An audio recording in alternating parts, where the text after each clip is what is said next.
Live with studios in Midland and Odessa, you're watching CBS7 First Alert News at 9 on the CW West Texas. There's going to be close to 200,000 required new jobs in the Permian Basin. And the only way that this community is going to thrive is if entities like Odessa College step up and provide the resources to train. Odessa College board members have been working on a new bond for several months and discussed the needs of the school campus. Now the bond has passed and will go on a November ballot, but it's up to voters in the 2024 election to decide if the bond will move forward. Good evening and thanks for joining us here for CBS 7 News at 9 on the CW. And thanks to those of you joining us on our CBS 7 YouTube page. I'm Jay Hendricks. The Ector County Hospital District Board of Directors unanimously approved putting a measure on the November ballot as well, asking voters to increase the Ector County Hospital District's tax cap from 15 cents to 75 cents. Back in July, Medical Center Hospital, the city and county agreed to work together and expand fire and EMS services. To do that, MCH would have to take over the collection and use of funding for the fire and EMS, while the city manages those departments. The agreement requires voter approval, and it will be on the ballot in the November 2024 election. President and CEO of MCH, Russell Tippin, said in a statement, quote, "This initial measure is not a vote to increase taxes. It simply allows us to continue to move forward transparently in our goal to improve and expand fire and EMS services in Ector County," end quote. In other news, the Hobbs Police Department looking for this woman, 26-year-old Lexi Mabry, for questioning about the death of a Hobbs man yesterday. Around 8 p.m. last night, officers were called to the 1100 block of North Gulf Street in Hobbs about a traumatic injury. They found 26-year-old Jonathan Lasoya suffering a life-threatening injury. Officers and EMS performed life-saving measures and took him to the hospital where he ultimately died. Detectives are also asking for any witnesses or any video surveillance footage that may have captured the incident. If you have any information, you're urged to reach out to Hobbs Police or the Lee County Crime Stoppers. Another hot one today across West Texas. Temperatures only going to warm up even more tomorrow. Chief Meteorologist Tom Dieverdeller joins us. Tom, any relief in sight at all? Not a lot, as we're going to see temperatures maybe slide out of triple digits here coming up this weekend. But today, though, it was a broiler out there. We topped out at 102 out at the Midland International Air and Spaceport. Midland Air Park, though, was up to 104, 103 in Odessa, and 106 in Big Spring. And a lot of 100 pluses out there, all the way down to Rio Grande Village, where we topped out at 110, hottest temperature in the state this afternoon, as temperatures currently are still into the mid to upper 90s out there. A hint milder down towards Alpine at 87 degrees. Not a lot of humidity to deal with, so that is good news there. It's been a dry heat today across the area, but hot enough, and more of it's in the forecast as winds have been relatively light across West Texas. So it's going to be a quiet overnight, but very mild, only the mid-70s on the way. And then tomorrow, 104 plus for most areas of West Texas into portions of southeast New Mexico. But some help may be on the way, just slight help. We'll talk more about that and some rain chances here in a few minutes. As the 2024-2025 school year begins, preparing both you and your children for this transition will set a foundation for a positive and production year. That's according to the experts at Centers for Families and Children in Midland. They emphasize that the key to successful mornings starts with establishing a solid routine. But successful morning routines often start or play off of good nighttime routines from the night before. Kids ages 6 through 12 need about 9 hours of sleep. Ages 13 to 18 need 8 to 10 hours of sleep. And anyone over the age needs to be 8 hours. The sooner you can shut down electronics, the sooner they say your brain will be able to shut itself down as well. Start now. Don't wait till the night before school to try to get everybody there, because nerves are going to be high and things like that. So the sooner that you can start getting them back into some type of routine is more ideal. Getting them in bed, having them start kind of having a shutdown routine for the end of the day to get them ready to get a good night's sleep so you can get them up in the morning. After a few weeks of sticking to a routine, mornings should also become more seamless and less stressful. After 6 months of discussion, Odessa College Board of Trustees are proposing a new bond. The $355 million bond would go toward infrastructure, maintenance, and campus improvements. The district is aiming to renovate the sports center and expand the child care center, as well as add a new workforce building. Some of the buildings on campus have been around for almost a decade and are in need of serious renovations. The goal is that new buildings would help the upcoming students attending Odessa College and cause the campus to grow. We've been in business for almost 80 years now, so some of our buildings are in need of tremendous improvements. Others are in need of being replaced. And the committee, along with architects and engineers, have looked at those things. The proposed bond is on the November 5th ballot. Early voting starts on October 21st. It may seem hard to believe, but it is already time for back-to-school shopping, and prices are more expensive than ever. But correspondent Caroline Vandergriff has ways to get everything on your list, but still save some money. Sterling White knows firsthand how back-to-school spending can spiral. He and his wife have 3 kids that need all the typical supplies. It's very easy to blow the budget if you say, hey, let's just walk in and see what you have. The National Retail Federation predicts total back-to-school spending in the U.S. will reach $39 billion this year. That's an average of $875 per household, up from $697 just 5 years ago. I think inflation absolutely plays a part. You know, there is an aspect of social media, keeping up with the Joneses. White is not only a consumer, but also a certified financial planner and has developed a series of tips to save. The first thing you should do before you head into a store or load up your online shopping cart is to take stock of what you have at home. You may have a lot more than you remember.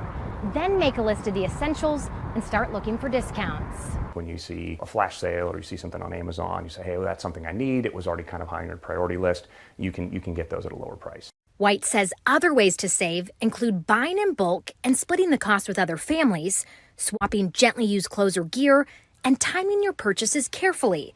He also recommends involving your kids in the process, especially if they're old enough to earn money from chores or a job. And there's certain things that will say, hey, we will spend X amount on a backpack. If you want something nicer than that, you can go buy it out of your budget. And it teaches them the value of work. Turning a yearly tradition into a lifelong foundational skill. Caroline Vandergriff, CBS News, Texas. Senior Life Midland is back with their 35th annual Texas-size garage sale. Located at 407 East Scarborough Drive, the 25,000 square foot warehouse is filled from floor to ceiling. Take a look, in fact. You can find almost anything from the smallest of clothes to the largest of furniture at this year's Texas-size garage sale. All items are cleaned, functional, and sets are sold together if possible. The sale benefits Senior Life Midland's Meals on Wheels program. This event actually raises 1/3 of the funds that we need to run our Meals on Wheels program. We reached over $500,000 last year. It was one of our best years ever. Even though the sale doesn't start for another 2 months, the sale is actively seeking volunteers because roughly 500 are needed. The garage sale is free to shop and will be held October 11th and 12th, 15th and 17th from 9 to 3 every day. Organizers are planning the return of the Lubbock City Music Festival. The concert will feature local talent and performers. The festival committee describe it as the biggest names in music. World-renowned entertainment promoter Barbara Mother Hubbard and local music promoter Gary Boren teamed up in an effort to celebrate Lubbock's musical heritage. Boren says this festival will also help artists make a name for themselves. The opportunities are really great for them if we just can help them, and that's our goal is what can we do to get local Lubbock musicians, West Texas musicians, and open the doors for them where they have an opportunity to succeed.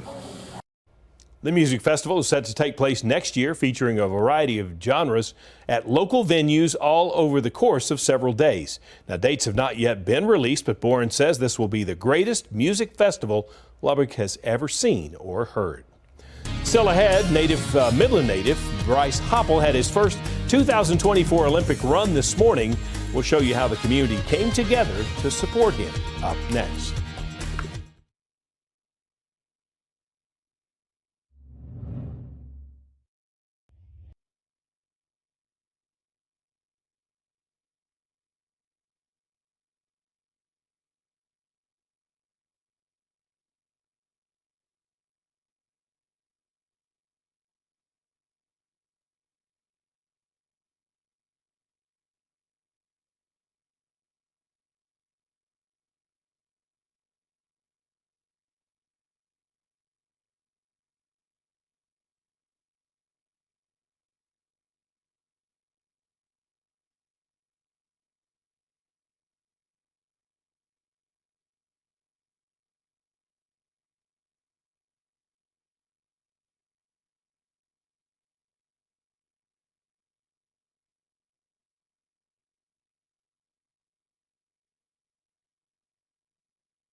Former Midland High track star Bryce Hoppel finished second in this morning's Olympic 800-meter race with a time of 1:45.24. That qualifies him for the semifinals happening Friday morning. CBS 7's Lauren Munt shares coverage you'll only see here on CBS 7 as she joined Midlanders for a special watch party.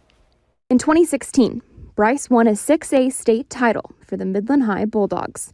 Now in 2024, he's 5,188 miles away in Paris, France, competing for the shot at an Olympic medal. He's there for us. He's representing not only USA, Texas, but Midland. At noon Paris time, Midland's very own Bryce Hoppel made his 2024 Olympic debut. And at 5 a.m. Midland time, Bryce's biggest supporters gathered together to cheer him on.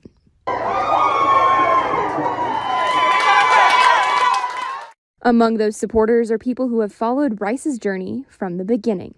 Bryce was a very humble athlete. He was super intelligent. He's come a long way and he's worked really, really hard, but he was always like that as a student, very good student. Bryce was either sick that day or he had an upset stomach. So I took that as a moment to try to beat him on 1/300.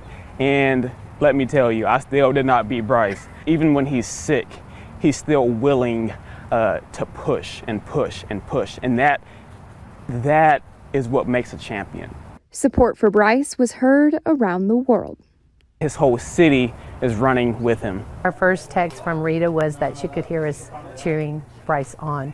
So that gave us chills, and we just felt that connection, and they know that we're here and that we're going to finish here with them. And even though we couldn't make the trip with them, we're here to support them.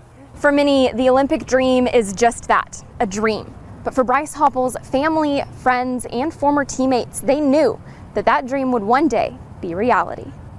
This was something that we all envisioned as high schoolers. We all knew this moment was coming. It isn't a shock to anyone because watching him run, like he ran with such grace and maturity, we knew something special was coming. What a time to be a Midlander right now. It's a great honor for this community as well as our school district, Midland ISD, to say, hey, one of ours is an Olympian. Before Bryce races again on Friday, his former coaches and his teammate have a few pieces of advice for the Olympic athlete. Keep going. Keep the ball rolling. Just run your race, Bryce. You know what you're doing. The world record is 1:40.91, so I'm going to go ahead and say I've always said that he was a 1:40.90 guy. Bryce, CBS7 supports you, West Texas supports you, America supports you. And for our viewers, be sure to stay tuned with CBS7 as we continue to follow Bryce Hoppel on his 2024 Olympic journey. For now, reporting in Midland for CBS7 First Alert News, I'm Lauren Munt. Well, some torrid heat in our forecast. We're going to see more triple digits. We'll talk about it up next.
Now, from the CBS7 First Alert Weather Center, here's Chief Meteorologist Tom Tiefertiller.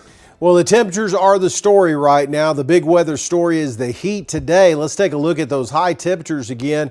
All the way up to 110 degrees down in Rio Grande Village. Most areas were into the low triple digits, except the mountain areas, topped out into the mid 90s this afternoon. More of this is in the forecast. We're not cooling off a lot, still into the mid 90s across the Permian Basin and still at triple digits down towards Rio Grande Village. So there's some hot readings still at this 9 o'clock hour. Now what's going on is a big area of high pressure is in control of the weather. It's kind of centered up across portions of New Mexico, so we're real close to it. A lot of dry air in place, and that's allowing temperatures to really rise in the afternoon hours. This high is going to move back to the west just a little bit, allowing northerly flow to bring a weak boundary into the area. We'll call it a cool front. How about that? It's not going to do a lot to temperatures, but may put some showers back in the forecast late in the week. Right now across the state, not a lot happening in the way of those showers out there, as most areas are relatively quiet and dry, and temperatures were hot across the state. Again, 110 at Rio Grande Village, that's the hottest temperature I could find. 109 in Del Rio, 107 in Amarillo, and Lubbock not far behind at 105 degrees. And look at all the triple digits across eastern part of the state. It was far west Texas avoiding triple digits there, 99 in El Paso. Now the futurecast is, well, I'm showing another quiet day on the way for your Thursday. Before we start to see the effects of that next boundary, cool front start to drop down, maybe with some showers coming up early Friday morning across the South Plains, but then some of that may build in back across parts of the Permian Basin as that weak front drops down across the area. A few added clouds and maybe a shower or two in the forecast. And it looks like it's going to help us out on temperatures just a few degrees. So for the rest of tonight, again, things are going to be pretty quiet but mild out there. And tomorrow, more of the same. We'll throw in a cloud or two as temperatures will be up around 104 plus for tomorrow.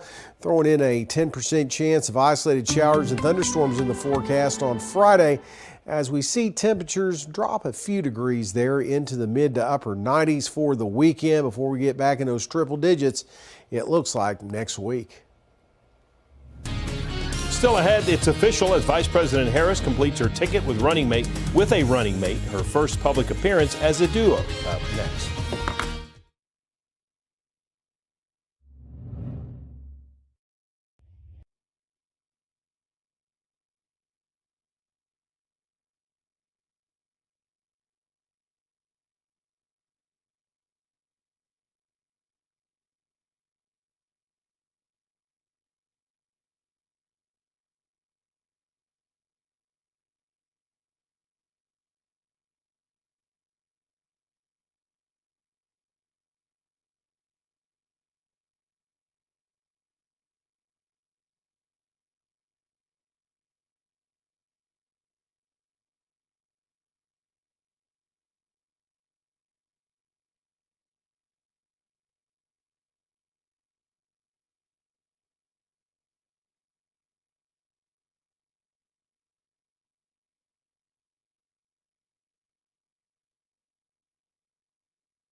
Vice President Kamala Harris has made it official, making Minnesota Governor Tim Walz her running mate. They held their first joint appearance today on the campus of Temple University in North Philadelphia. Gray Television White House correspondent John Decker was there and has the latest.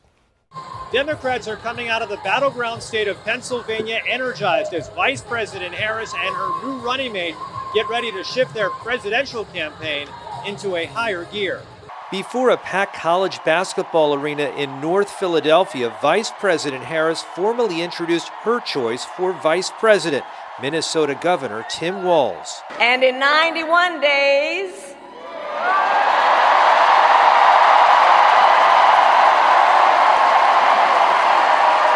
the nation will know Coach Walz by another name, Vice President of the United States.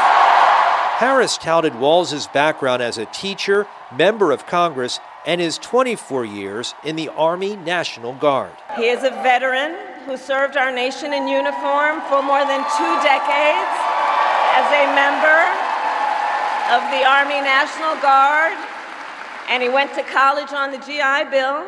The vice president said she and Walz represent the future, while Donald Trump represents the past. So my promise to you is this. Our campaign will reach out to everyone, from red states to blue states, from the heartland to the coast, in rural, urban, suburban, and tribal communities. Walz, an unknown to most Pennsylvanians, spoke about his record as Minnesota's governor and what he will bring to Washington if he becomes vice president. I learned the art of compromise without compromising my values. Republicans wasting no time to attack Walz. He's been one of the most far-left radicals in the entire United States government at any level. But I think that what Tim Walz's selection says is that Kamala Harris has bent the knee to the far left of her party, which is what she always does. Harris and Walz come out of Pennsylvania with the wind at their backs, with new polls showing them with a narrow lead. From here, they will barnstorm 7 battleground states in 5 days, hoping to keep the momentum going. In Philadelphia, I'm John Decker. Still ahead, have you ever seen a fish drive a train? No? Well, now it may be possible in the Atlantic Ocean. We have that story up next.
All right, before we go, here's a positive update on a coral reef development project using old public transit rail cars. Take a look at this. They are decommissioned rail cars, and many of them are many feet deep in the Atlantic Ocean. The Metropolitan Atlanta Rapid Transit Authority says 2 of its old rail cars are gradually developing into reef habitats for marine wildlife that were once used to carry passengers around the Atlanta area are now being repurposed. And there you see some of the fish and all that are around there. 7 months ago, the cars were cleaned of hazardous materials and then inspected by the U.S. Coast Guard. After that, they were brought into the reef, or into a reef, 2 square miles in size and deployed in water up to 65 feet deep. Again, look at some of those colors too on those fish. This was several miles off the Georgia coast is where this is taking place, and there you see it. I guess they got an underwater camera down there so they could show some of this, but there you see it. They got them all cleaned up and underneath, and they're helping out. Attracting a lot of colorful fish here. How about that? Good stuff. Well, a dip in the ocean would probably help us out. Okay, it would be nice because we're looking at temperatures rather hot for tomorrow. Probably the hottest of the week and the hottest of the summer possibly, as temperatures will be up to 104 plus. Into the upper 90s, though, after that with an isolated shower thunderstorm chance with a weak cool front, if all things, coming up on Friday. Good thing the air conditioning works in here. Otherwise, it'd be hot in here, too. Thanks for watching CBS 7 First Alert News at 9 on the CW. We have more news coming up tonight at 10.